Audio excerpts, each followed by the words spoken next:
అదేవిధంగా ఇక్కడ ఉన్నటువంటి చటంపల్లిలో ఇంకా మిగతా చెరువులకు ఇదే వాటర్ కిందకు పోవడము, దాంతో పాటుగా లింగరేట్ పోవడము, తర్వాత ఇంకా మిగిలిన గ్రామాలపైన నర్సపగూడ పెద్ద చెరువు కూడా ప్రమాదం జరిగే అవకాశాలు ఉన్నాయి. కాబట్టి మేము దానిపైన చర్యలు తీసుకోవాలని అధికారులను కోరుకుంటాము. ఇప్పుడు హైదరాబాద్లో నడుస్తున్నటువంటి హైడ్రాకి మేము సపోర్ట్ చేస్తాము. ఎందుకంటే ఈ ఒక హైడ్రా అనేది హైదరాబాద్కే పరిమితం కాకుండా రాష్ట్ర వ్యాప్తంగా ఉన్నటువంటి చెరువులపైన ఫోకస్ పెట్టాలని మేము మత్స్యకారులను రంగారెడ్డి జిల్లా తరఫున మేము కోరుకుంటున్నాము. మేము హైడ్రా రావడం కూడా మాకు చాలా సంతోషకరం. ఎందుకంటే హైడ్రా అనేది మాకు ఒక బలం చేకూర్చినట్టుగా అయింది.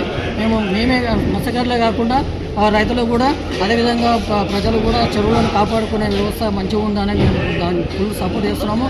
ఇలాంటివి ఎంతటి వాళ్ళైనా సరే ఈ పార్టీ ఆ పార్టీ అనకుండా అన్ని పార్టీలను కూడా భూ కబ్జాదారుల పైన కూడా చూపించాల్సిందిగా మేము విజ్ఞప్తి చేస్తూ, మరొకసారి చుట్టుపక్కల రాష్ట్ర స్థాయిలో ఇలాంటి వ్యర్థ పదార్థాలు చెరువులకు రాకుండా కంపెనీల పైన చర్యలు తీసుకోవాల్సిందిగా మేము అప్పీల్ చేస్తూ